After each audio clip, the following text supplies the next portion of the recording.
త్రిదశ rice, అన్నింటికీ దగ్గరగా, మీ మనసుకి మరింత దగ్గరగా. త్రిదశ రైస్, వేర్ లైఫ్ షైన్స్. స్థానిక పోరులో గెలవడానికి వ్యూహాలు వేయాల్సిన రాష్ట్ర నాయకత్వానికి సొంత పార్టీ నేతల నుంచే సహకారం కరువైందనే టాక్ బలంగా వినిపిస్తుంది.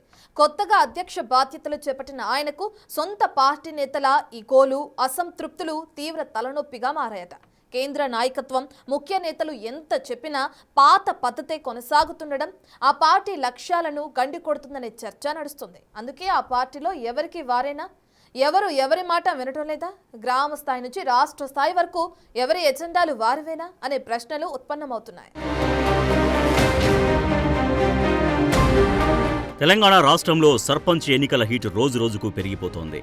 గ్రామ స్థాయిలో ఎవరు బలపడితే అది వచ్చే సార్వత్రిక ఎన్నికల్లో రాజకీయ లక్ష్యాన్ని చేరుకోవడానికి ఉపయోగపడుతుంది అన్న నేపథ్యంలో అన్ని పార్టీలు ఈ స్థానిక పోరుపై తీవ్రంగా ఫోకస్ చేశాయి.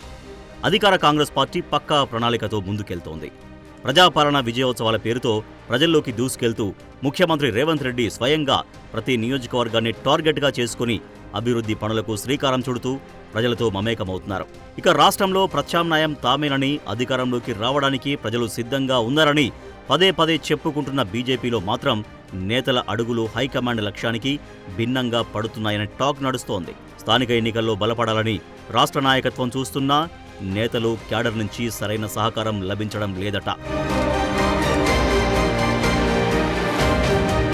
జరుగుతున్న సర్పంచ్ ఎన్నికల్లో అనుసరించాల్సిన వ్యూహాలపై కొత్త అధ్యక్షుడు రామచంద్రరావు తీవ్రంగా తలబట్టుకుంటున్నారట.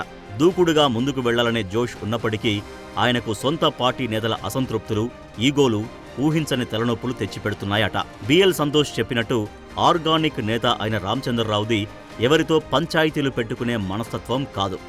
అయినా కూడా ఆయనకు అధ్యక్ష పదవి దక్కడం చాలామంది నేతలకు మింగుడుపడడం లేదనే టాక్ ఉంది. అందుకే కొంతమంది ముఖ్య నేతలు పార్టీని, పార్టీ శ్రేణులను బైపాస్ చేస్తూ వ్యవహరిస్తున్నారనే విమర్శలు వినిపిస్తున్నాయి. బైపాస్ లేదు, షార్ట్ కట్ లేదు, సమన్వయంతో ముందుకు వెళ్తామన్న మాటలు గాల్లో కలిసిపోయాయనే చర్చ పార్టీలో నడుస్తోంది. రాష్ట్ర నాయకత్వం సర్పంచ్ ఎన్నికలపై కార్యాచరణ రూపొందించి అన్ని జిల్లాలకు ఇన్ఛార్జీలను నియమించినప్పటికీ ఎంపీలు, ఎమ్మెల్యేలు, ముఖ్య నేతలు ఎవరూ సహకరించడం లేదట. స్థానిక సంస్థల కసరత్తుల కంటే నేతల నుంచి వచ్చే తలనొప్పులే రాష్ట్ర నాయకత్వానికి అంతా ఇంతా కాదట. జిల్లాలకు ఇన్ఛార్జీలను ప్రకటించినా వారు క్షేత్రస్థాయికి వెళ్లకుండా స్టేట్కే పరిమితం అవుతున్నారు. ఈ వ్యవహారం ఇలాగే కొనసాగితే తాము కూడా చేతులెత్తేసేందుకు రాష్ట్ర నాయకత్వం సిద్ధమవుతున్నట్టుగా టాక్ నడుస్తోంది. తెలంగాణలో బీజేపీ అధికారంలోకి రావాలంటే ముందు గ్రౌండ్ లెవెల్లో జరిగే లోకల్ ఫైట్లో అందరూ కలిసికట్టుగా పనిచేయాలని పార్టీ అంచనా వేస్తోంది. గతంలో బీజేపీ బలపరిచిన అభ్యర్థులను ఏకగ్రీవం చేస్తే 10 లక్షల నజరానా ఇస్తామని బండి సంజయ్ ప్రకటించినా ఆ ప్రభావం కనిపించలేదు. చాలా చోట్ల పోటీకి అభ్యర్థులు కరువయ్యారనే చర్చ సైతం పార్టీలో తీవ్రంగా జరుగుతోంది. మొత్తానికి స్థానిక సంస్థల ఎన్నికల వేళ రాష్ట్ర నాయకత్వానికి, నేతలకు మధ్య ఉన్న క్రైసిస్ మరోసారి బయటపడడం పార్టీ అనుకున్న లక్ష్యాలకు గండి కొడుతుందన్న టాక్ నడుస్తోంది. ఈ నేపథ్యంలో కొత్త బాధ్యతలు చేపట్టిన రామచంద్రరావు ఈ అంతర్గత క్రైసిస్ను, నేతల మధ్య గ్యాప్ను ఎంతవరకు సమన్వయం చేస్తారు?